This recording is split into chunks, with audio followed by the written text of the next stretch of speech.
नमस्कार। News night के एक और अंक में आप सभी दर्शकों का बहुत बहुत स्वागत है। मैं हूं असीम मिश्रा। आज के अंक में भी हम बहुत सारी अहम खबरें आपको दिखाने वाले हैं, अहम सारी जानकारी आपको देने वाले हैं। सबसे पहले प्रधानमंत्री आज चंडीगढ़ में थे, गृह मंत्री अमित शाह भी वहां पे मौजूद थे और जो 3 नए कानून आए हैं उन कानूनों के सफलतापूर्वक जो कार्यान्वयन हो चुके हैं उसको प्रधानमंत्री ने राष्ट्र को आज समर्पित किया। क्या कुछ अहम बातें इस दौरान प्रधानमंत्री ने कही, आपको हम विस्तार से बताएंगे। साथ ही साथ हम बात करेंगे संसद की कार्यवाही। देखिए, बीते हफ्ते पूरी तरह से उसमें अवरोध की स्थिति रही, कामकाज बिल्कुल भी नहीं हो पाया। लेकिन कल जब बातचीत हुई लोकसभा अध्यक्ष के साथ तमाम लीडर्स की, उसके बाद एक सहमति बनी और उसके बाद आज पहला दिन था और जमकर कामकाज, हालांकि कुछ विरोध प्रदर्शन भी हुए लेकिन कामकाज भी बहुत अच्छा खासा दोनों ही सदनों में हुआ। इस पर करेंगे चर्चा और साथ ही साथ बात करेंगे संभल की। संभल में क्या कुछ ताजा अपडेट है, लेंगे वहां से जानकारी। लेकिन शुरुआत करना चाहेंगे सबसे पहले हेडलाइंस के साथ। पीएम मोदी ने 3 नए कानूनों के सफल कार्यान्वयन को राष्ट्र को किया समर्पित। कहा, आजाद देश में अंग्रेजी कानूनों की जगह नहीं, नागरिक प्रथम को बताया न्याय संहिता का मूल मंत्र।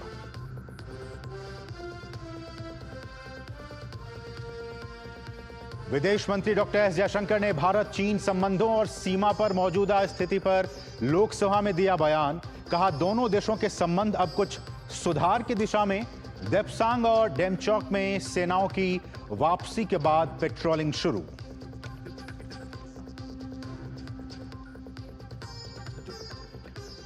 सपा ने संसद में उठाया संभल का मसला, बीजेपी ने लगाया तुष्टीकरण का आरोप। संभल में घटनास्थल से मिला पाकिस्तानी कारतूस का खोखा, जांच करने पहुंची फॉरेंसिक टीम।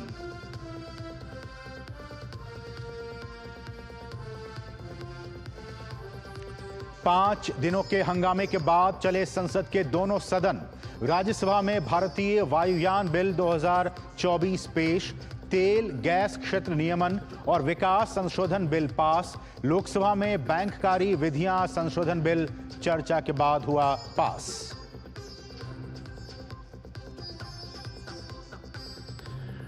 और अंतर्राष्ट्रीय दिव्यांगजन दिवस पर राष्ट्रपति ने 33 अनुकरणीय व्यक्तियों और संस्थाओं को दिए पुरस्कार। पीएम ने कहा, दिव्यांगजनों के साहस, आत्मबल और उपलब्धियों को नमन करने का दिन।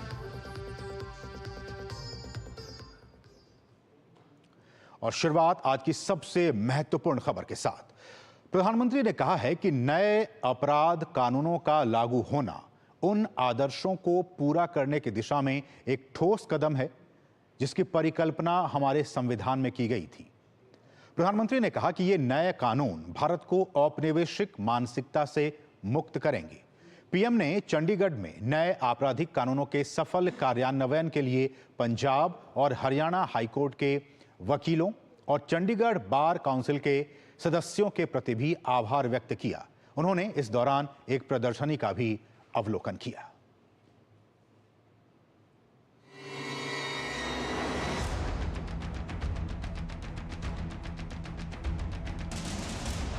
हमारी Nyaya Sanhita of the people, by the people, for the people की उस भावना को सशक्त कर रही है जो लोकतंत्र का आधार होती है। न्याय संहिता समानता, समरसता और सामाजिक न्याय के विचारों से बुनी गई है।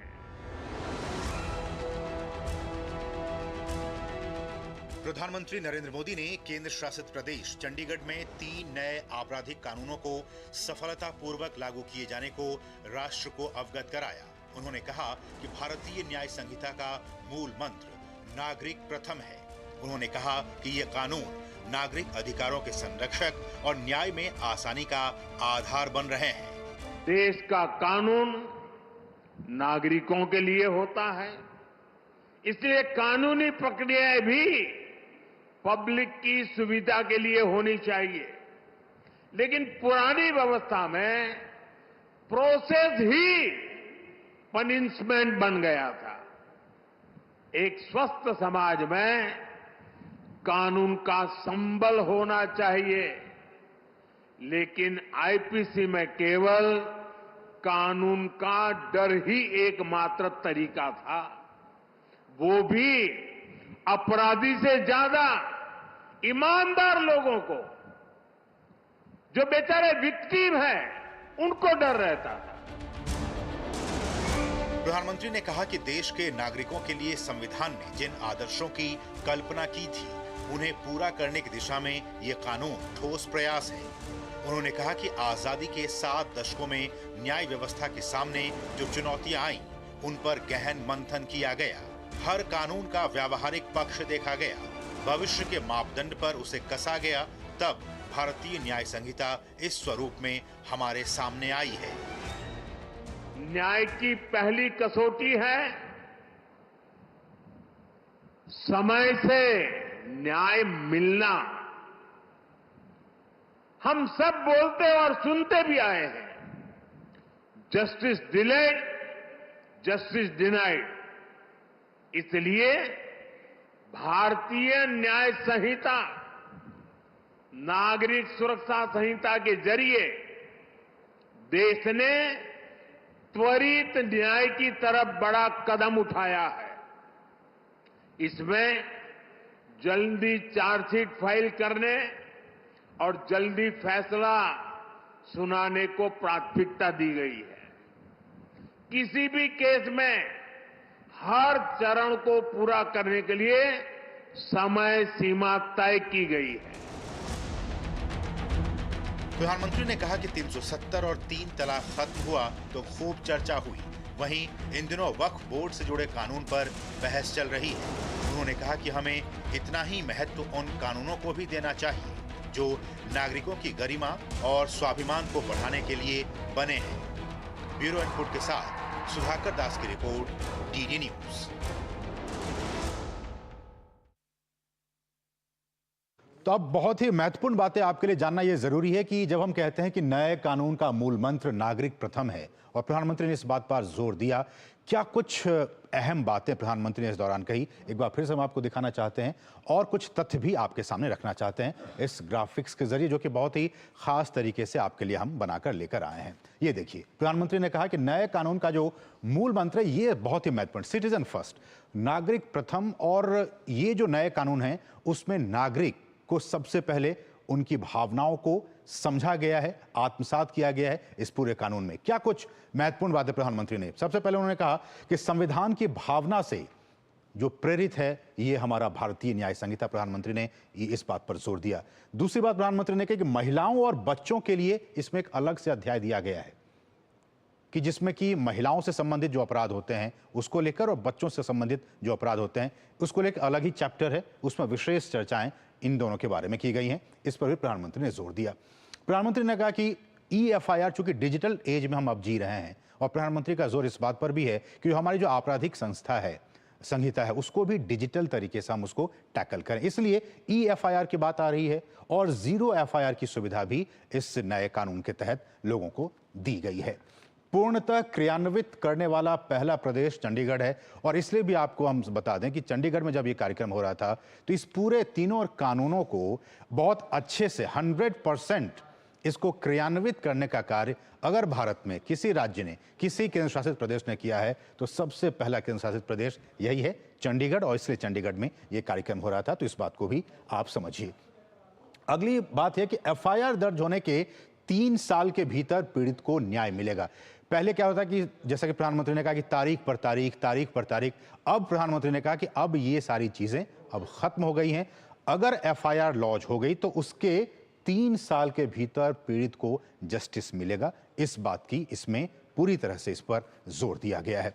अगली बात प्रधानमंत्री ने कही कि ऑफ द पीपल, जैसा कि हमने कहा कि सिटीजन फर्स्ट वाली बात है, of the people, by the people और फॉर द पीपल की भावना के तहत ये तीनों कानून बनाए गए हैं। समानता, समरसता और सामाजिक न्याय पर इसमें जोर देने की कोशिश की गई है। 90 दिनों के भीतर पीड़ित को केस की प्रगति की जानकारी देनी होगी। 90 यानी कि 3 महीने के भीतर आपको क्या कुछ उसमें अपडेट हो रहे हैं, क्या कुछ प्रोग्रेस हो रहा है उस केस में, ये आपको जानकारी मिलती रहेगी, पीड़ित को जानकारी मिलती रहेगी। SMS के जरिए भी आपको जानकारी मिलती रहेगी। डिजिटल एज, बलात्कार में पहली हियरिंग से 60 दिन के भीतर चार्ज फ्रेम करने होंगे। ये पुलिस प्रशासन पर एक ये है कि 60 दिनों के भीतर क्या कुछ चार्जेस हैं, जो दोषी है, जो आरोपी है, उस पर आपको 60 दिनों के भीतर किसी भी हाल में आपको चार्ज फ्रेम करने होंगे। तो ये कुछ अहम बातें प्रधानमंत्री ने आज कही। अगली कुछ बातें ग्राफिक्स के जरिए कि सुनवाई पूरी होने के 45 दिनों के भीतर भीतर फैसला आ जाएगा। ये देखिए कितनी महत्वपूर्ण बात है कि 45 दिनों के भीतर भीतर फैसला आने की बात इसमें कही गई है। किसी केस में 2 बार से अधिक स्थगन और एडजर्नमेंट नहीं होगा, यानी कि जो कार्रवाई है वो चलती रहेगी। नए कानून ईज ऑफ जस्टिस का आधार है। बहुत ही महत्वपूर्ण बातें, ईज ऑफ जस्टिस, जो न्याय है वो सुलभ हो सबके लिए, ये आधार है। आतंकी नहीं उठा पाएंगे कानून की जटिलताओं का फायदा। अब से पहले क्या होता था कि तमाम कानून, इतनी उलझने उसमें होती थी कि जो आतंकवादी हैं वो उन कानूनों का फायदा उठाकर बच जाते थे कई बार। लेकिन अब इस कानून में इनको इंश्योर किया गया है कि अब वो इन जटिलताओं का फायदा नहीं उठा पाएंगे और उन जस्टिस जो है वो होकर रहेगा। तो ये कुछ अहम बातें इस नागरिक प्रथम और नए कानून का जो मूल प्रथम है, जो मंत्र है, उसके जरिए हम आगे बढ़ेंगे और इस पर हम चर्चा करेंगे। हमारे साथ बहुत ही खास मेहमान इस वक्त हमारे साथ बने हुए हैं, हम उन पर चर्चा करेंगे। हमारे साथ परमानंद, हमारे साथ आशुतोष जी हैं जो कि सुप्रीम कोर्ट से वो संबंध रखते हैं, हमारे साथ वो हैं। और साथ ही साथ हमारे साथ अनिल जी हैं जो कि CAPT से हैं।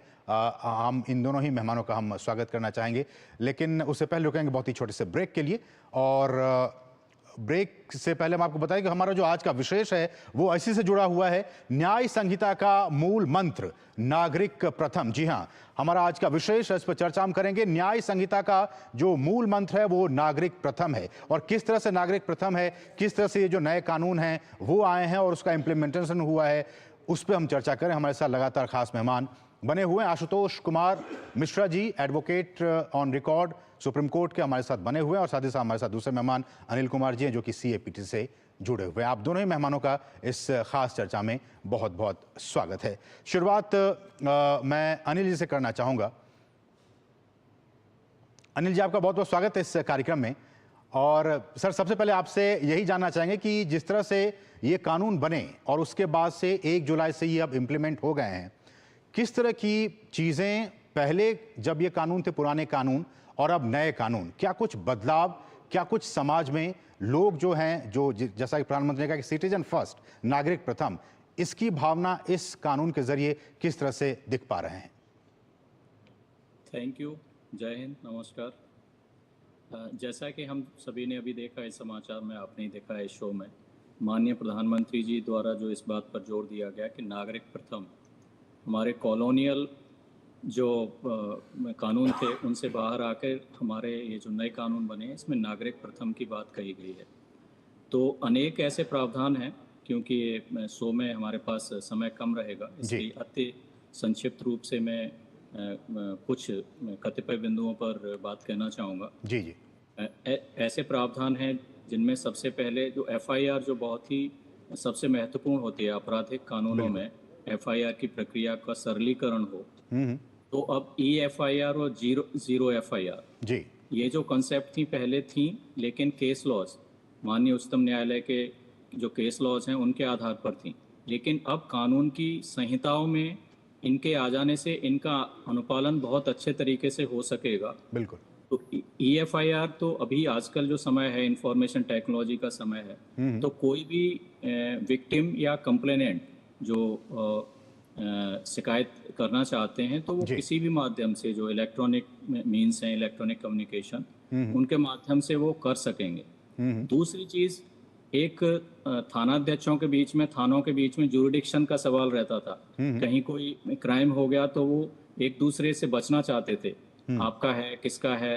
तो अगर कोई कहीं विक्टिम गए, कहीं कंप्लेनेंट कहीं गए थाना में, तो वो टाल मटोल करना चाहते थे। लेकिन अब ये हो गया कि आप कहीं भी घटना घटित हुई है, लेकिन विक्टिम किसी भी थाना पर जाएंगे, वहां सूचना देंगे, तो उन थाना अधिकारियों का कर्तव्य होगा कि उनकी उस सूचना को, FIR को रिकॉर्ड पर लाएं और उसे अनिल जी जीरो FIR कहा जाता है, इसीलिए उसको जीरो FIR कहा जाता है। ठीक है। और इसी तरह से पुलिस सिटीजन फर्स्ट, न्याय मिले लोगों को, इसलिए पारदर्शिता बढ़े, पुलिस की जवाबदेही बढ़े, इसलिए सभी मामलों में जितनी भी सर्च एंड सीजर की कार्रवाई, जब्ती तलाशी की कार्रवाई पुलिस करेगी, तो उनमें उन्हें अनिवार्य रूप से उनकी वीडियो रिकॉर्डिंग करानी है। ओके। सफ़ी मोहम्मद वर्सेस हिमाचल प्रदेश का जो मैं सुप्रीम कोर्ट का ऑनरेबल सुप्रीम कोर्ट जजमेंट था, उसको अब कानून का हिस्सा, वो जो भावना थी जजमेंट में दर्शाई गई थी, उसे कानून का हिस्सा।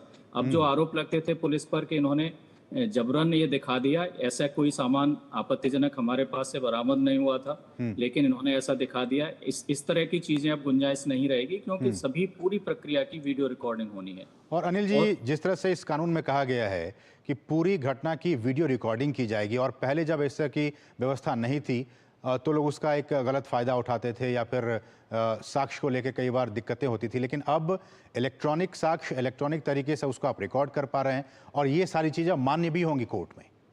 जी बिल्कुल, आपने सही फरमाया। और इसी तरह से टेक्नोलॉजी का पूरा जो अधिकतम उपयोग है न्यायिक प्रक्रिया में, वो सुनिश्चित किया जा रहा है। सभी तरह की सभी चरणों में, सभी कार्रवाई की सभी चरणों में टेक्नोलॉजी का, आईटी टेक्नोलॉजी का लाभ उठाया जा सकता है। सम्मन्स भी उसके जरिए सर्व किए जा सकते हैं, सुनवाई भी की जा सकती है। अलग अलग उन चरणों के संबंधित कानूनी प्रावधानों में, धाराओं में उल्लेख है। इसके अतिरिक्त जो भारतीय नागरिक सुरक्षा संहिता की धारा 530 है, उसमें स्पष्ट कर दिया गया है कि सभी प्रकार की किसी भी तरह की कानूनी कार्रवाई audio video electronic communication, audio video electronic माध्यम से की जा सकेगी। तो इस तरह की ये चीजें हैं। और जो टाइमलाइंस जिनकी बात आपने खुद कही, जो आपने दिखाए अपने ग्राफिक्स के माध्यम से, जो अभी डिस्प्ले हो रहे हैं अपने इस शो में, बहुत अच्छा है, आपने ग्राफिक्स तैयार किए। उनके माध्यम से भी हम देख पाते हैं कि ये इसको समयबद्ध न्याय मिल सके। जैसा माननीय प्रधानमंत्री जी ने भी फरमाया कि जस्टिस डिलेड जस्टिस डिनाइड, तो उस चीज से बाहर निकालने के लिए हमारे न्यायिक तंत्र को और नागरिकों को सहज सुलभ न्याय उपलब्ध कराने के लिए। अनिल जी, एक और सवाल है, फिर मैं आशुतोष जी के पास जाऊंगा। अनिल जी, सवाल ये कि जैसा कि प्रधानमंत्री ने कहा और आप सभी जानते हैं कि इस पूरे कानून में महिलाओं के लिए और बच्चों के लिए एक अलग ही अध्याय है, जिसमें कि डिटेल से, विस्तार से बातें की गई हैं कि अगर उनके खिलाफ किसी तरह की एट्रोसिटीज होती है तो क्या कुछ उसके लिए प्रावधान है। इसको आप किस तरह से देखते हैं? जी बिल्कुल, इंडियन पेनल कोड में, पुराने कानून में जो अंग्रेजों ने बनाया था, उसमें ये महिला और बच्चे संबंधी प्रावधान 5 अलग अलग अध्यायों में बिखरे हुए थे और इनके लिए अलग से कोई अध्याय नहीं था। लेकिन अभी हमारी भारतीय न्याय संहिता 2023 में ये इनके लिए अलग से अध्याय 5 है, जो ओवरऑल दंड की व्यवस्था करने वाला प्रथम अध्याय है। उससे पहले और डेफिनेशन, प्रिलिमिनरी और उस तरह के चैप्टर्स हैं 4, लेकिन दंड की व्यवस्था करने वाला प्रथम अध्याय के रूप में भारतीय न्याय संहिता में रखा गया है महिला और बच्चे के विरुद्ध अपराध। तो पुराने कुछ जो पहले से थे उनमें और कुछ मामलों में सख्ती और बरती गई है। और इसके अलावा सेक्शन 69, धारा 69 और धारा 95, ये नई धाराएं भी जोड़ी गई हैं और कई जगह जेंडर न्यूट्रल बनाया गया है। बिल्कुल बिल्कुल, ठीक है। आशुतोष जी, अब आपको मैं चर्चा में लाना चाहूंगा। जैसा कि हमने कहा कि स्पीडी जस्टिस पर काफ़ी इस पर ध्यान दिया है, काफ़ी फोकस दिया गया है। पहले के कानून में जैसा कि कहा कि तारीख पर तारीख, और इस तरह से जो बोझ है जुडिशरी पर, वो लगातार बढ़ने का काम होता रहता था। लेकिन अब क्या लगता है कि इस नए कानून के बाद से, इम्प्लीमेंट होने के बाद से, जो बोझ है वो कम होगा और स्पीडी जस्टिस जो है वो इंश्योर हो पाएगा? जी, ऑफ कोर्स ये काफ़ी अच्छा डेवलपमेंट हुआ है, क्योंकि कोर्ट में जो मैं देख रहा हूँ फ्रॉम लॉयर पर्सपेक्टिव, कई बार ऐसा होता है कि अगर आप रिस्पोंडेंट या डिफेंडेंट या अक्यूज़ के साइड से आते हैं और आपको लगता है कि आपका केस वीक है, तो कोई ना कोई बहाना दे के, और इट्स अ नॉर्मल प्रैक्टिस, मतलब ये एक्सेप्टेड नॉर्म्स है कि लोग उसको डिले करते हैं, और डिले होने के कारण बहुत सी चीज़ों में प्रॉब्लम्स और भी आती हैं। जैसे आपने देखा होगा कई बार ऐसा होता है कि गवाही, जिसको हम लोग लीगल लैंग्वेज में कई बार बोलते हैं कि भाई जिसको गवाही जो देनी थी वो पलट गया, और उसमें कहीं ना कहीं मेरे हिसाब से एक डिलेड ट्रायल का काफ़ी इंपॉर्टेंट रोल रहता है। उसके साथ में अभी प्रोविजंस आए जैसे विटनेस प्रोटेक्शन को लेके, मुझे लगता है बहुत ज़रूरी था। ऑनरेबल कोर्ट्स ने काफ़ी जगह बोला भी है विटनेस प्रोटेक्शन को लेके, कुछ जजमेंट्स भी दिए, बट स्टैट्यूटरी प्रोविजंस नहीं थे। तो इस बार पहली बार वो आया, विटनेस प्रोटेक्शन इस कानून में शामिल किया गया और ये बहुत ही ज़रूरी है। कहीं ना कहीं जो हम लोग बात करते थे कि जैसे यूएस में है विटनेस प्रोटेक्शन, सो इंडिया में भी ज़रूरी है, क्योंकि आज के टाइम में हमारा जो एडवर्सीरियल सिस्टम है लॉ का, उस पर हम टोटली डिपेंडेंट होते हैं। आप प्रोटेक्शन नहीं दीजिएगा तो फिर वो सच्ची बात निकल के सामने नहीं आएगी, कोर्ट के सामने वो कुछ बोल नहीं पाएगा, वो कभी आएगा नहीं। तो वो प्रोटेक्शन बड़ा इंपॉर्टेंट रहा। मुझे लगता है स्पीडी ट्रायल के साथ में ये काफ़ी इंपॉर्टेंट चेंज, ये जो लॉ नए लॉज लेके आए हैं, वो कहीं ना कहीं इनका रिजल्ट आपको कुछ सालों में दिखना शुरू हो जाएगा। लेकिन जैसा कि हमने कहा कि जो स्पीडी ट्रायल है और जस्टिस की बात हो रही है, वो भी एक बहुत महत्वपूर्ण है कि चाहे वो महिलाओं के खिलाफ मामला हो, बच्चों के खिलाफ हो या फिर किसी के खिलाफ हो, बहुत लंबा अरसा हो जाता था कि न्याय जस्टिस को पाने में। लेकिन अब कहा गया है, एक टाइम लिमिट दे दिया है, इस टाइम लिमिट में आपको चार्ज फ्रेम करने हैं और जस्टिस आपको देना है, जी डेफिनेटली फैसला सुनाना है। कई बार ऐसा लग जाता था कि सालों लग जाते थे चार्ज फ्रेम होने में। बिल्कुल। तो चार्ज फ्रेम हुआ नहीं तो ट्रायल तो शुरुआत हो ही नहीं सकती। तो आज जब टाइमलाइन सेट हो जाएगी तो एक ऑटोमेटिकली एक प्रेशर रहेगा प्रिजाइडिंग ऑफिसर पे भी, और रीजंस होने चाहिए कि क्यों नहीं हो पा रहा है। तो मुझे लगता है ये इंस्टीट्यूट में स्टैट्यूटरी प्रोविजंस आने से ये काफ़ी फ़र्क पड़ेगा। ठीक है अनिल जी, लेकिन बात जब इम्प्लीमेंट की आती है, आप लोग इम्प्लीमेंटिंग एजेंसी से ताल्लुक़ रखते हैं, क्या लगता है कि इसमें केंद्र सरकार की तरफ से सारी सुविधाएं दी जा रही हैं, ट्रेनिंग दी जा रही है, लेकिन राज्यों का रोल, चूंकि इम्प्लीमेंट उन्हें भी करना है अपने अपने क्षेत्र में, तो राज्यों का रोल, राज्य सरकारों का, वहाँ के पुलिस विभाग का रोल कितना महत्वपूर्ण आप मानते हैं? जी बेसिकली उन्हें ही करना होता है, लेकिन मैं बता दूं 25 दिसंबर की संध्या महामहिम राष्ट्रपति महोदया की स्वीकृति के बाद में ये नोटिफिकेशन हुआ। उसी के तीसरे ही दिन 27 दिसंबर की मॉर्निंग से ही हम लोगों ने भारत सरकार के गृह मंत्रालय के अधीन है हमारी Bureau of Police Research and Development, police अनुसंधान एवं विकास ब्यूरो, उसके तहत हमारी एकेडमी है Central Academy for Police Training Bhopal.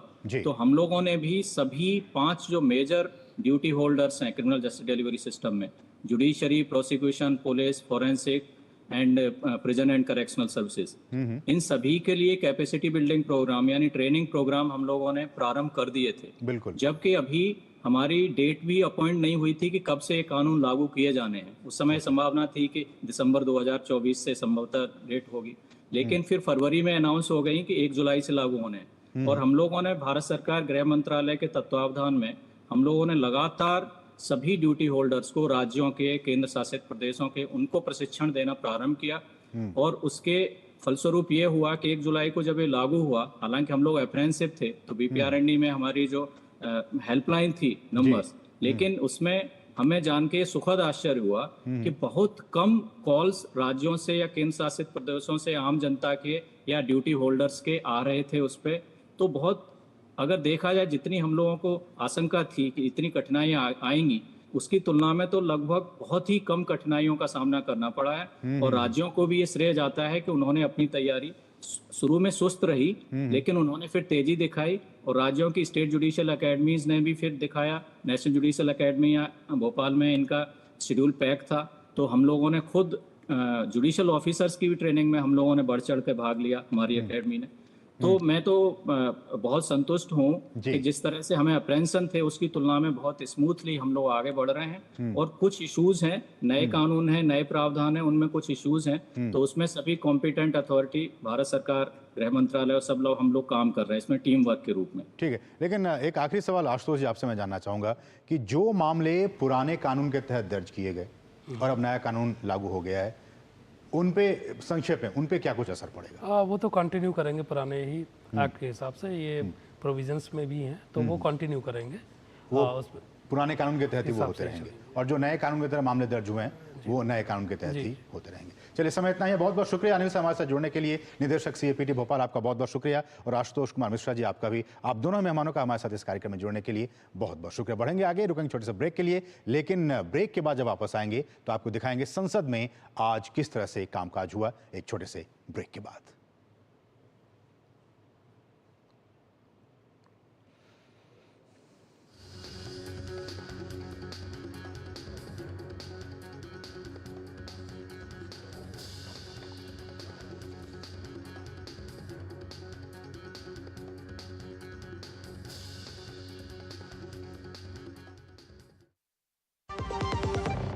आपके घर के खाने में रेस्टोरेंट जैसा स्वाद ले आए MDH का शाही पनीर मसाला। पनीर को क्या मस्त बना डाला।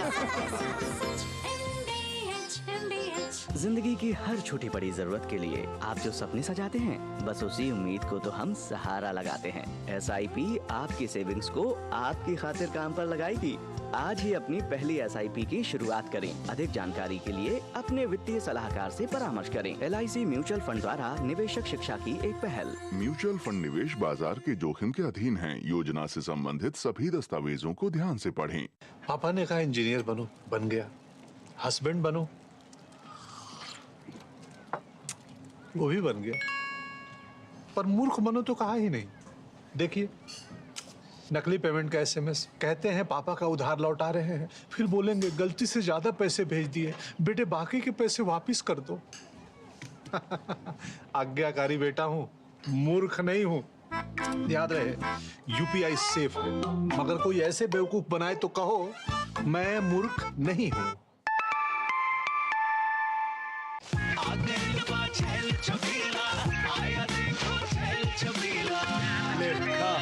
अच्छा भैया, मेरी गाय को भी अपने हाथों से चारा खिला दो। अरे खिलाई देते हैं।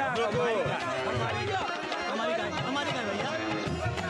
क्या हो गया, पूरा का पूरा गांव यहाँ आ गया। भैया, इसी हाथ से चारा खिलाते हो, तभी तो आपके गाय भैंसों की ब्याज सबसे ज्यादा है। अरे पगले, ये चमत्कार इस हाथ का नहीं, हाथ में जो कपिला पशु आहार है उसका है, जो पशुओं की सेहत अच्छी रखता है और ब्याज भी बढ़ाता है। ले जाओ।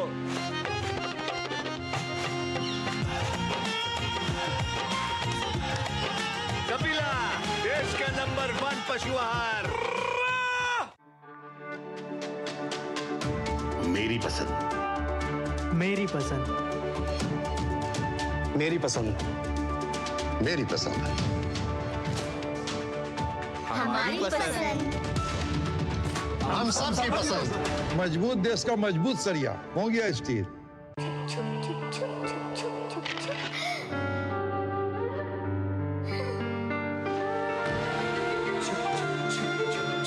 आ जाओ। Yes papa. जिंदगी किसी के लिए नहीं रुकती, हम भी आपको कहाँ रुकने देंगे। जिंदगी के हर मोड़ पर LIC है तो इंश्योर्ड है। LIC, हर पल आपके साथ। गोल्डी मसाले के 100 ग्राम के स्पेशल पैक्स में फ्रेशनेस लॉक है। ऐसे गोल्डी मसाले, जहां जाएं रिश्ते बनाएं। और ब्रेक के बाद आपका फिर से स्वागत। और अब बात करेंगे संभल मामले की। जी हां, संसद के शीतकालीन सत्र के दौरान मंगलवार को सदन में संभल मामले को लेकर काफी गहमागहमी देखने को मिली। लोकसभा में शून्यकाल के दौरान समाजवादी पार्टी के मुखिया अखिलेश यादव ने जहां संभल में हुई दुर्भाग्यपूर्ण घटना का मुद्दा उठाया, तो वहीं संसद के बाहर बीजेपी ने पलटवार करने में देरी नहीं की और समाजवादी पार्टी मुखिया पर तुष्टीकरण का आरोप लगाया। मंगलवार को जब संसद की कार्यवाही शुरू हुई तो उम्मीद थी कि शीतकालीन सत्र में पिछले 5 दिनों से चला आ रहा गतिरोध खत्म हो जाएगा। थोड़े बहुत हंगामे के बाद सदन में कामकाज शुरू हुआ। लोकसभा में शून्यकाल के दौरान सपा मुखिया अखिलेश यादव ने संभल में हुई दुर्भाग्यपूर्ण घटना का मुद्दा उठाया। अखिलेश यादव ने संभल में हुई हिंसा और मौतों को लेकर पुलिस और प्रशासन पर सवाल उठाए, तो राज्यसभा में भी पार्टी ने इस मुद्दे को उठाया। संभल जो इसलिए जाना जाता था कि भाईचारे के साथ वहाँ रहते हैं लोग, वहाँ अभी से नहीं, सदियों पुराना भाईचारा हजारों साल से इसी तरह रहते आए हैं। लेकिन अचानक ये जो घटना हुई है, ये सोची समझी रणनीति के तहत वेल प्लान्ड हुआ है और वहाँ के भाईचारे को गोली मारने का काम हुआ है। 2 घंटे के अंदर सर्वे भी हो गया और शांतिमय तरीके से हो गया।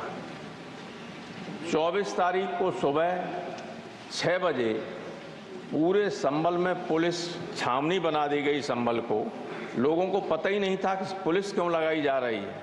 सपा ने दोनों सदनों में संभल पर बयान दिया तो संसद के बाहर बीजेपी ने पलटवार करने में देरी नहीं की और सपा मुखिया पर तुष्टीकरण का आरोप लगाया।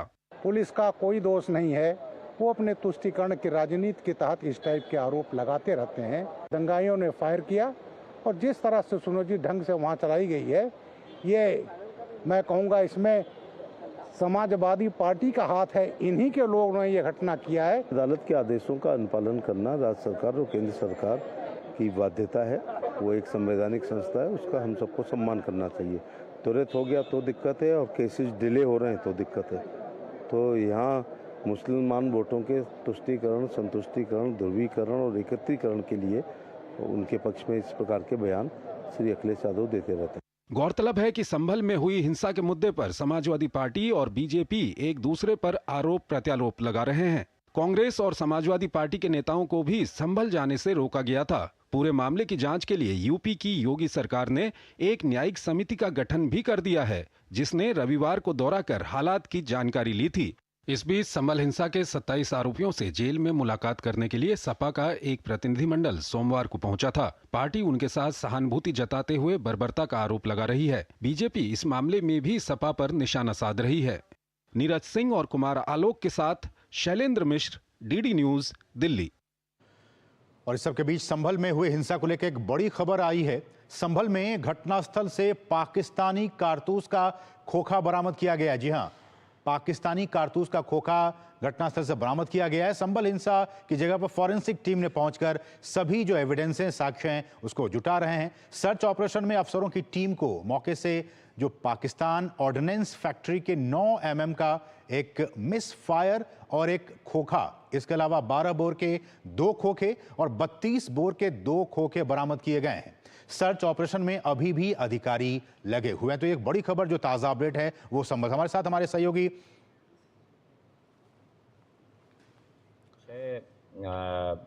फायर्ड केस या फिर मिस फायर वाले कार्ट्रिजेज आज इनको फॉरेंसिक टीम में चेकिंग के दौरान HHMD के साथ में मिले हैं, जिसमें नगर निगम की भी टीम जो है वो मौजूद थी।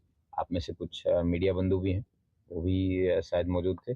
और इन सब के बीच में एक चौंकाने वाले कुछ तथ्य सामने आए हैं। जो POF पाकिस्तान ऑर्डिनेंस फैक्ट्री के जो असले हैं वो बिल्कुल दर्शाता है कि ये बहुत ही सीरियस मैटर है। कि क्या संभल हिंसा में पाकिस्तानी कारतूस का प्रयोग किया गया? हमारे साथ हमारे सहयोगी विकास सिंह ताजा अपडेट के साथ लखनऊ से मौजूद है। लखनऊ, विकास, सबसे पहले तो यही सवाल कि क्या इस हिंसा में पाकिस्तान से जो हथियार लाए गए थे उसका इस्तेमाल हुआ है? बिल्कुल, आज पुलिस अधीक्षक ने इस बात को स्पष्ट बताया कि जो वहां पर कारतूस के खोखे बरामद किए गए हैं उनमें से एक पाकिस्तान ऑर्डिनेंस फैक्ट्री का है और एक USA का है। तो ये बात साफ दर्शाता है कि किस तरीके से इस मामले में इसके तार विदेशों से भी जुड़े नजर आ सकते हैं। हम आपको एक बात से और अवगत करा देना चाहेंगे, ये वही संभल है। इससे पहले भी आज पुलिस अधीक्षक ने भी बताया, क्योंकि यहाँ पर इससे पहले भी NIA की टीम कई बार आ चुकी है। 2016 से लेकर 19 तक यहाँ पर आसिफ उमर था, जिसके तार अलकायदा से जुड़े हुए थे। अभी कुछ महीने पहले सितंबर माह में NIA की टीम मुंबई से एक टीम आती है, यहाँ पर 2 लोगों से पूछताछ की जाती है। यहाँ पर शर्जिल अभी तक फरार है। माना यह जा रहा है कि वो पाकिस्तान में शायद हो सकता है। तो संभल एक ऐसी जगह है जहाँ दीपा सराय खास इलाका है, यहाँ पर छोटा शकील भी माना जाता था, कई बार यहाँ पर आया था। तो इस मामले पर कहीं ना कहीं अब SP ने कहा है, पुलिस अधीक्षक ने कहा है कि अब हम उन केसों को भी तलाशेंगे। और खास तौर से सबसे बड़ी बात थी वहां पर कि जो वहां पर उपद्रवी आए थे उन्होंने उस CCTV कैमरे को तोड़ दिया था आते ही वहां पर, जब भीड़ एकत्रित होना चालू हुई थी। उसके बाद वहां पर किस तरीके से आगे की कार्रवाई की गई, वहां पर कौन लोग पहुंचे, ये अब कैसे खंगाला जाएगा, पुलिस इसकी तलाशी कर रही है। साथ साथ वहां पर और सारे जो लोग हैं किस तरीके से वहां पर उनके इतिहास खंगाले जाएंगे, जो आपराधिक प्रवृत्ति हैं, जिनके आतंकवादी कनेक्शन है, उन लोगों को इसमें जोड़ा जाएगा। साफ तौर पे SP ने कहा कि अगर इस मामले पे NIA की भी मदद ली जाएगी तो ली जाएगी। 2 SIT टीम बनाई गई थी, उनमें से एक SIT टीम ने फॉरेंसिक जांच के लिए अनुरोध किया था। फॉरेंसिक टीम वहां पर पहुंची, वहां पर नगर निगम के साथ में वहां पर नालों की तलाशी ली गई, खंगाले गए वहां पर। और वहां पर जो 6 कारतूस बरामद हुए हैं उनमें से एक पाकिस्तानी कारतूस है 9 mm का और दूसरा मेड इन USA है। तो आप देख सकते हैं कि किस तरीके से इसके तार अब आगे जुड़ेंगे। इसमें हो सकता है अब NIA इसमें जांच करेगा। ठीक है। समय इतना है। बहुत बहुत शुक्रिया विकास, इन तमाम ताज़ा अपडेट्स को लखनऊ से हम तक पहुंचाने के लिए आपका बहुत बहुत शुक्रिया। बढ़ेंगे आगे दूसरी अहम खबर की तरफ। लोकसभा में विदेश मंत्री डॉक्टर S जयशंकर ने मंगलवार को भारत चीन सीमा विवाद पर विस्तार से जानकारी दी उन्होंने 2020 से बिगड़े संबंधों, हालिया समझौतों और भविष्य की रणनीतियों के बारे में विस्तार से बताया। जयशंकर ने यह साफ किया कि भारत चीन संबंधों को सामान्य बनाने के लिए सीमा पर शांति और स्थिरता बहुत जरूरी है। 5 दिन के बाद संसद की कार्यवाही जब सुचारू रूप से शुरू हुई तो विदेश मंत्री एस जयशंकर ने भारत चीन संबंधों और चीन के साथ सीमा विवाद को लेकर लोकसभा में अपना वक्तव्य दिया। विदेश मंत्री ने LAC की मौजूदा स्थिति और चीन के साथ रिश्तों को लेकर कहा कि संबंध अब कुछ सुधार की दिशा में आगे बढ़ रहे हैं। Ties have been abnormal since 2020, when peace and tranquility in the border areas were disturbed as a result of Chinese actions. Recent developments that reflect our continuous diplomatic engagement since then have set our ties in the direction of some improvement. विदेश मंत्री ने बताया कि LAC पर सेनाओं की वापसी का काम पूरा हो चुका है। देपसांग और डेमचोक के पारंपरिक इलाकों में पेट्रोलिंग शुरू हो गई है। यहां सामान्य गतिविधि भी शुरू हो गई है। विदेश मंत्री ने कहा कि भारत और चीन के बीच संबंध बढ़ाने के लिए सीमावर्ती क्षेत्रों में शांति और स्थिरता बनाए रखना पहली शर्त है। उन्होंने कहा कि विदेश मंत्री वांग यी के साथ मेरी हाल की बैठक में हम इस बात पर सहमत हुए कि विशेष प्रतिनिधि और विदेश सचिव स्तर के तंत्र जल्द ही बैठक करेंगे। विदेश मंत्री ने सशस्त्र बलों की भूमिका की सराहना करते हुए कहा कि लॉजिस्टिक चुनौतियों और कोविड की स्थिति के बावजूद भारत तेजी से और प्रभावी ढंग से जवाबी तैनाती करने में सक्षम है। डॉक्टर जयशंकर ने कहा कि 1962 के संघर्ष के परिणाम स्वरूप चीन ने अक्साई चिन में 38,000 वर्ग किलोमीटर भारतीय भूभाग पर अवैध कब्जा कर रखा है। उन्होंने कहा कि पाकिस्तान ने 1963 में 5,180 वर्ग किलोमीटर भारतीय क्षेत्र अवैध रूप से चीन को सौंप दिया था। ये इलाका 1948 से पाकिस्तान के कब्जे में था। We are clear that the maintenance of peace and tranquility in border areas is a prerequisite for the development of our ties. In the coming days, we will be discussing both de-escalation as well as effective management of our activities in the border areas. The conclusion of the disengagement phase now allows us to consider other aspects of our bilateral engagement in a calibrated manner, keeping our national security interests first and foremost. गौरतलब है कि 21 अक्टूबर को भारत ने चीन के साथ सीमा समझौते पर पहुंचने की घोषणा की थी, जिससे लंबे समय से चले आ रहे गतिरोध समाप्त होने की शुरुआत हुई। अगले दिन समझौते की पुष्टि करते हुए चीन ने कहा था कि वह समझौते की शर्तों को लागू करने के लिए भारत के साथ मिलकर काम करेगा। इसके बाद ही सेनाओं की वापसी और पेट्रोलिंग का काम शुरू हो गया है और 2020 से पहले की स्थिति बहाल हो गई है। पार्लियामेंट टीम के साथ ब्यूरो रिपोर्ट, DD न्यूज।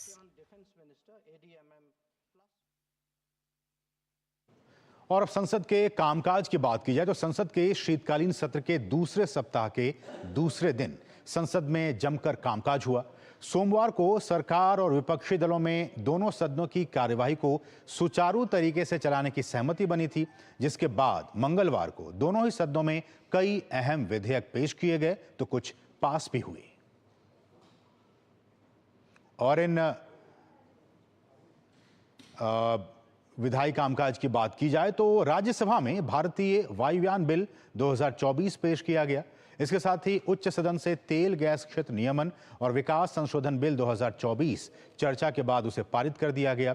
इस बिल के पारित होने से तेल गैस में घरेलू उत्पादन बढ़ाने और आयात पर निर्भरता कम करने के लिए प्रयासों को गति मिलेगी। लोकसभा में बैंककारी विधियां संशोधन बिल को चर्चा के बाद पारित कर दिया गया। इस विधेयक के पारित होने के बाद बैंकिंग क्षेत्र में काफी सुधार होंगे और यह क्षेत्र मजबूत होगा। विधेयक पास हो जाने के बाद बैंकिंग विनियमन अधिनियम के तहत एक खाताधारक अपने खाते में 4 नॉमिनी जोड़ सकेगा।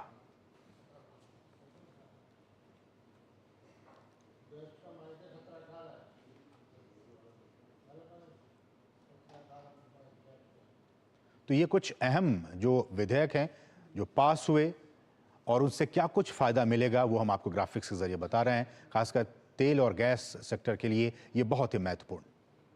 और आपको बताते हैं कि बिल पास होने के समय वित्त मंत्री निर्मला सीतारमण ने क्या कुछ कहा, आइए हम आपको दिखाते हैं। Deposits option for either successive or simultaneous nominations are available. Whereas for articles kept in safe custody or in safety lockers, only successive nominations will be allowed. Successive nominations ensure that if the first nominee is unavailable, the next nominee in line will become operative, maintaining continuity and reducing complications of legal heirs. तो ये आपने निर्मला सीतारमण को सुना, वित्त मंत्री को क्या कुछ इससे फायदा होगा इस बिल के पास हो जाने के बाद से, ये हमने आपको बताया। बढ़ेंगे आगे और दिखाएंगे आपको कुछ महत्वपूर्ण खबरें अंतर्राष्ट्रीय दिव्यांगजन दिवस से जुड़ी हुई, लेकिन उससे पहले रुकेंगे छोटे से ब्रेक के लिए। आप देखते रहिए डीडी न्यूज।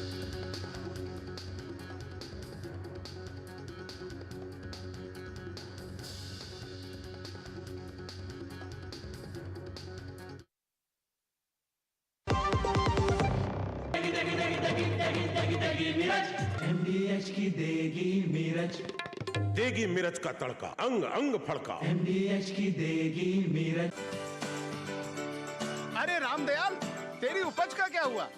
अरे औने पौने दाम मिल रहे थे इसलिए नहीं बेची। और तुम्हारी उपज? मेरी उपज ये रही मेरे मोबाइल में एकदम सुरक्षित। अरे ये तो कोई रसीद लगती है।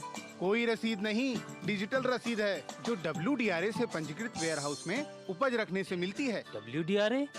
WDRA भारत सरकार की एक संस्था है जो अच्छे और सुव्यवस्थित वेयरहाउसों को पंजीकृत करता है। अच्छा, अब तुझे इस रसीद का कमाल दिखाता हूँ, चला। देखा, इस रसीद पर बैंक से लोन हो गया। ये तो कमाल हो गया। कमाल तो अभी और भी है भैया। देखो, जब और जहाँ उपज के अच्छे दाम मिलेंगे, उपज बेच दूंगा और फिर बैंक का सारा लोन भी चुकता कर दूंगा। अरे वाह। मुन्नी, पापा, आप मेरा नया बैग लाए? हाँ, ये रहा तुम्हारा नया बैग। और तुम्हारे लिए झुमके। WDRA का प्रयास, किसानों का आर्थिक विकास। पापा ने कहा इंजीनियर बनो, बन गया। हस्बैंड बनो, वो भी बन गया। पर मूर्ख बनो तो कहा ही नहीं। देखिए, नकली पेमेंट का SMS, कहते हैं पापा का उधार लौटा रहे हैं, फिर बोलेंगे गलती से ज्यादा पैसे भेज दिए, बेटे बाकी के पैसे वापस कर दो। आज्ञाकारी बेटा हूँ, मूर्ख नहीं हूँ। याद रहे, UPI सेफ है, मगर कोई ऐसे बेवकूफ बनाए तो कहो मैं मूर्ख नहीं हूँ। जिंदगी की हर छोटी बड़ी जरूरत के लिए आप जो सपने सजाते हैं, बस उसी उम्मीद को तो हम सहारा लगाते हैं। SIP आपकी सेविंग्स को आपकी खातिर काम पर लगाएगी। आज ही अपनी पहली SIP की शुरुआत करें। अधिक जानकारी के लिए अपने वित्तीय सलाहकार से परामर्श करें। LIC म्यूचुअल फंड द्वारा निवेशक शिक्षा की एक पहल। म्यूचुअल फंड निवेश बाजार के जोखिम के अधीन है। योजना से संबंधित सभी दस्तावेजों को ध्यान से पढ़ें। जब धरती चीर कर निकलता है लोहे का पत्थर और मिलता है मोंगिया के जोश से, फिर तपता है, पिघलता है और बनता है फौलाद। अब होता है सरिया सारी खूबियों के साथ। मोंगिया स्टील, मजबूत देश का मजबूत सरिया। MDH का किचन किंग किचन में हो तो हम सब कुछ बना सकते हैं। बैंगन का भरता, आलू गोभी, भिंडी मसाला और भी बहुत कुछ। MDH। और ब्रेक के बाद आपका फिर से स्वागत है। और न्यूज़ नाइट में अब तक जो आपने खबरें देखी है उस पर एक निगाह डालें। कौन कौन सी खबरें हमने अभी तक आपको दिखा दी हैं वो हम आपको दिखाते हैं। ये देखिए, अभी तक जो आपने खबरें देख ली न्यूज़ नाइट में, वो ये 3 अहम खबरें।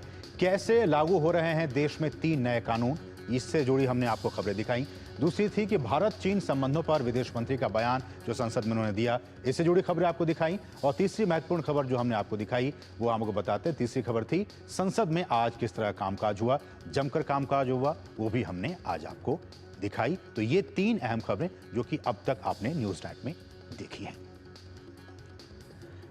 और अब बढ़ेंगे आगे और अब बात करेंगे कुछ दूसरी अहम खबरों की। तो ये 3 अहम खबरें जो कि अभी तक आपने देख ली, हम आपको लगातार दिखा रहे हैं ग्राफिक्स के जरिए। यही वो 3 खबरें हैं जो कि आप तक देख ली। देश में 3 नए कानून, भारत चीन संबंधों विदेश मंत्री का बयान और संसद में आज का कामकाज। अब बढ़ते हैं आगे, बात करेंगे अब अंतर्राष्ट्रीय दिव्यांग दिवस की। देखिए, आज अंतर्राष्ट्रीय दिव्यांग दिवस और इस मौके पर आज हम आपके लिए कुछ खास लेकर आए हैं। आज हमारी कुछ खबरें पढ़ेंगे ब्रेल लिपि के शिक्षा शिक्षक जो है वो परमानंद द्विवेदी जी और साथ में होंगे HI एंकर हमारी वीना सिंह जी। और आप दोनों ही सहयोगियों का और मेहमानों का हम स्वागत करते हैं। ओवर टू यू परमानंद जी और वीना सिंह जी। नमस्कार। अंतर्राष्ट्रीय दिव्यांगजन दिवस 2024 के मौके पर राष्ट्रपति श्रीमती द्रौपदी मुर्मू ने दिव्यांगता के क्षेत्र में असाधारण कार्यों के लिए 33 अनुकरणीय व्यक्तियों और संस्थाओं को पुरस्कार प्रदान किए। इस अवसर पर राष्ट्रपति ने दिव्यांगजनों के जीवन को समृद्ध बनाने के उद्देश्य से सरकार की 16 परिवर्तनकारी पहलों का भी अनावरण किया। पेश है हमारे संवाददाता गिरीश निशाना की यह रिपोर्ट।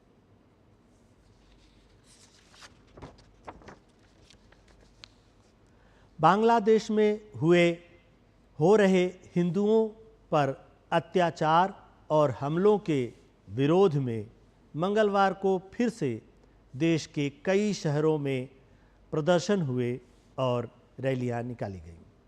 लोगों ने कहा कि जिस तरह से बांग्लादेशी हिंदुओं पर अत्याचार कर रहे हैं, यह बर्दाश्त नहीं किया जाएगा।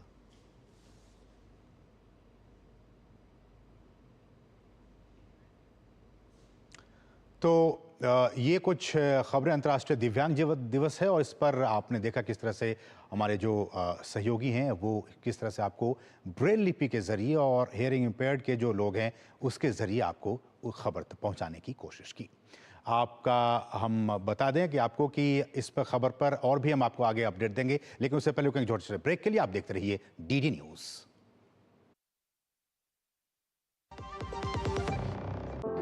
अनुभव कीजिए शुद्ध MDH बादाम रोगन का प्यार। सेहत बनके रग-रग में दौड़े। त्वचा में समाए, हाइड्रेट करे, हर उम्र की त्वचा का पोषण करे। MDH बादाम रोगन, नेचुरल, टेंडर, प्योर। चमके चमके। फूल वाला, केटरिंग वाला, बैंड वाला, ये लो भाई। बैंड बजेगी पापा, अगर गड़बड़ हुई तो गए पैसे। अरे नहीं रे, बैंक संभाल लेगा। कैसे? मैंने पॉजिटिव पे सिस्टम पे रजिस्टर किया है। बैंक को चेक्स और बेनिफिशियरीज की जानकारी दे दी है। बैंक चेक करेगा, जांच करेगा।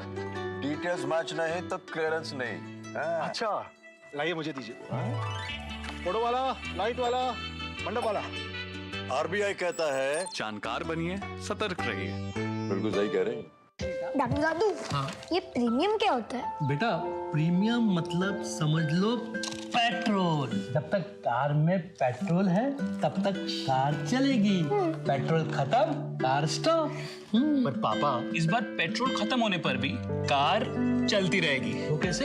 LIC के जीवन लाभ में प्रीमियम पेमेंट हो जाए स्टॉप, पर पॉलिसी के फायदे चलते रहते हैं। मतलब अब लाइफ की गाड़ी चलेगी नॉन स्टॉप। LIC हर पल आपके साथ।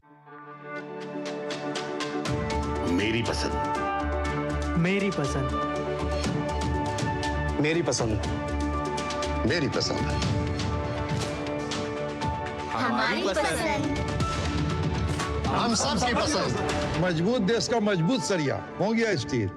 गोल्डी मसाले के 100 ग्राम के स्पेशल पैक्स में फ्रेशनेस लॉक है। ऐसे गोल्डी मसाले जहां जाएं रिश्ते बनाएं। और ब्रेक बाद आपका फिर से स्वागत और एक बार फिर से हम रुख करेंगे। हमारे सहयोगी परमानंद द्विवेदी जी भी इस वक्त हमारे साथ स्टूडियो में मौजूद हैं और साथ ही साथ हमारी सहयोगी वीना सिंह भी मौजूद हैं एक बहुत ही अहम खबर के साथ। ओवर टू यू परमानंद जी और वीना जी। अंतर्राष्ट्रीय दिव्यांगजन दिवस 2024 के मौके पर राष्ट्रपति श्रीमती द्रौपदी मुर्मू ने दिव्यांगता के क्षेत्र में असाधारण कार्यों के लिए 33 अनुकरणीय व्यक्तियों और संस्थाओं को पुरस्कार प्रदान किए। इस अवसर पर राष्ट्रपति ने दिव्यांगजनों के जीवन को समृद्ध बनाने के उद्देश्य से सरकार की 16 परिवर्तनकारी पहलों का भी अनावरण किया। पेश है हमारे संवाददाता गिरीश निशाना की यह रिपोर्ट।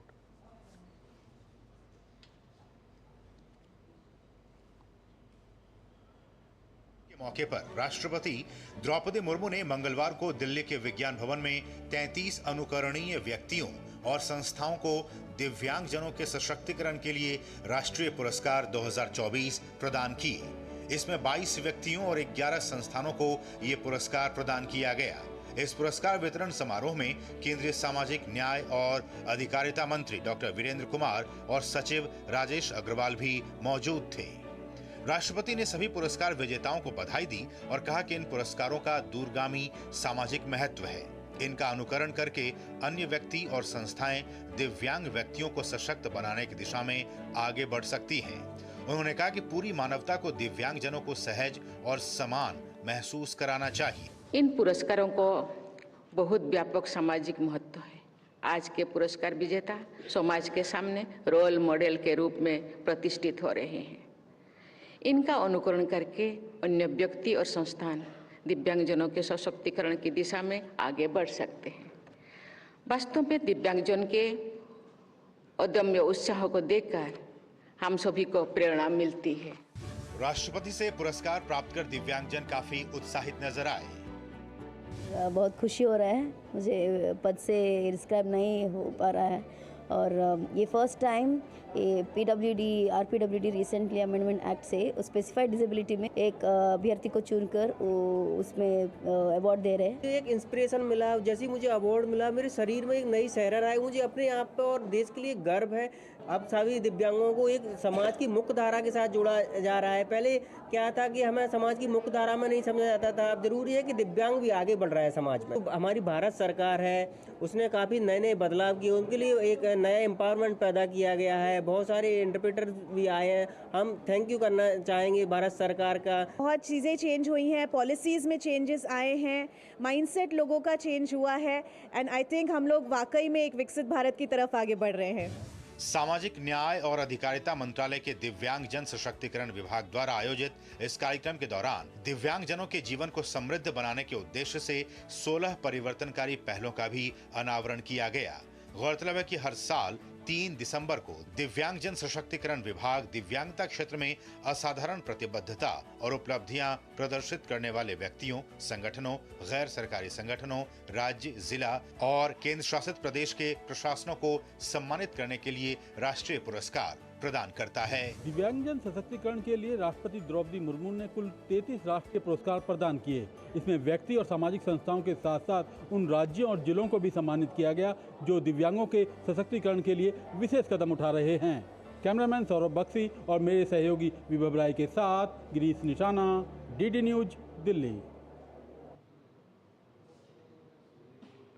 हम शुक्रिया अदा करना चाहेंगे परमानंद जी आपका, हमारे साथ आप आए और इस खबर को आपने अपने ब्रेल लिपि के अंदाज में हमारे दर्शकों तक पहुंचाने की कोशिश की। आपका बहुत बहुत शुक्रिया और वीना आपका भी बहुत बहुत शुक्रिया इन खबरों को हमारे दर्शकों तक पहुंचाने के लिए। आप दोनों का बहुत बहुत शुक्रिया। यहाँ रुके बहुत ही छोटे से ब्रेक के लिए। आप देखते रहिए डीडी न्यूज।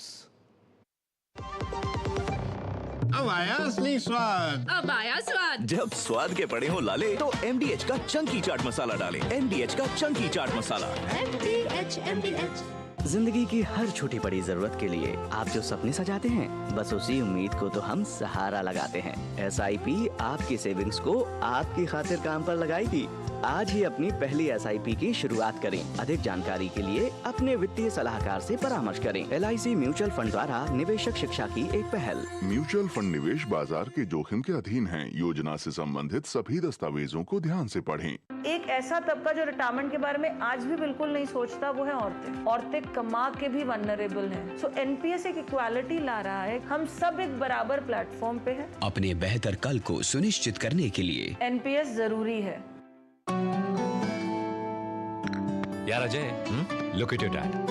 हम इस उम्र में ऐसे रहेंगे क्या? बिल्कुल रहेंगे, अगर पापा जैसी सही प्लानिंग की तो। जैसे कि मेरे पापा ने इन्वेस्ट किया LIC के जीवन अक्षय में, जो दे रहा है इमीडिएट और guaranteed annuity at regular intervals, जिंदगी भर के लिए। वाह, पर हमें तो इस एज तक वेट करना पड़ेगा ना? बिल्कुल नहीं, हमने तो अभी इन्वेस्ट किया है LIC के न्यू जीवन शांति में, जो हमें देगा डिफर्ड एन्युटी, मतलब कुछ साल बाद से regular income. I see। LIC के एन्युटी प्लान्स दे एन्युटी ऑप्शंस और नियमित इनकम पाने में फ्लेक्सिबिलिटी भी। LIC हर पल आपके साथ। गोल्डी मसाले के 100 ग्राम के स्पेशल पैक्स में फ्रेशनेस, लॉक, ऐसे गोल्डी मसाले जहां जाएं रिश्ते बनाए।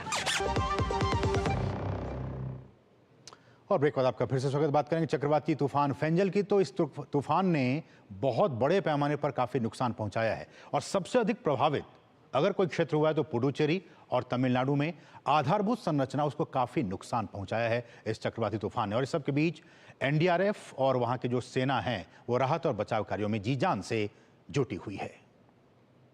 विभीषिका को बयां कर रहे हैं। चक्रवात फेंजल ने पुडुचेरी और तमिलनाडु में बड़े पैमाने पर नुकसान पहुंचाया है। पेड़ उखड़ गए हैं और जगह जगह पानी भरा हुआ है। आधारभूत संरचना को भारी नुकसान पहुंचा है। तमिलनाडु चक्रवात फेंजल के कारण हुए व्यापक नुकसान से जूझ रहा है। कई जिलों में भयंकर बाढ़ और बुनियादी ढांचे के नष्ट होने की खबरें हैं। चक्रवात फेंजल ने तमिलनाडु के आंतरिक और उत्तरी क्षेत्रों को विशेष रूप से तबाह कर दिया है, जिसमें तिरुवन्नामलाई, कल्लाकुरुची, विल्लुपुरम और कुड्डालोर सबसे अधिक प्रभावित हुए हैं। अप्रत्याशित बारिश ने और यहाँ बहुत छोटे से ब्रेक के लिए आप देखते रहिए डीडी न्यूज। चलिए ब्रेक, हम आपको ब्रेक से पहले बता दें कि क्या कुछ अहम खबरें हैं देश की। कुछ और महत्वपूर्ण खबरों को देखिए फटाफट अंदाज में और हमें दीजिए अनुमति। नमस्कार। महाराष्ट्र विधानसभा चुनाव में प्रचंड जीत के बाद महायुति गठबंधन सरकार बनाने की प्रक्रिया में जुटी हुई है। 5 दिसंबर को मुख्यमंत्री के शपथ ग्रहण समारोह के लिए मुंबई में जोर शोर से तैयारियां चल रही हैं। इस दौरान महायुति गठबंधन के कई वरिष्ठ नेता मुंबई के आजाद मैदान का निरीक्षण करने पहुंचे। कश्मीर में आतंकवाद के खिलाफ सुरक्षा बलों को बड़ी कामयाबी मिली है। श्रीनगर के डचीगाम में चल रही मुठभेड़ में सुरक्षा बलों ने एक आतंकवादी को मार गिराया है। मारे गए आतंकी की पहचान जुनैद अहमद भट्ट के रूप में हुई है। जुनैद लश्कर-ए-तैयबा का आतंकी था। वह गांदरबल के गगनगीर में नागरिकों की हत्या और अन्य आतंकी हमलों में शामिल था। भोपाल गैस त्रासदी की 40वीं बरसी पर भोपाल के बरकतुल्ला भवन के सेंट्रल लाइब्रेरी में सर्वधर्म प्रार्थना सभा का आयोजन किया गया। इस कार्यक्रम में विभिन्न धर्माचार्यों द्वारा दिवंगत जनों को श्रद्धांजलि दी गई। कार्यक्रम में गैस राहत एवं पुनर्वास मंत्री विजय शाह, भोपाल की महापौर मालती राय व त्रासदी में मारे गए लोगों के परिजन मौजूद रहे। कुरान की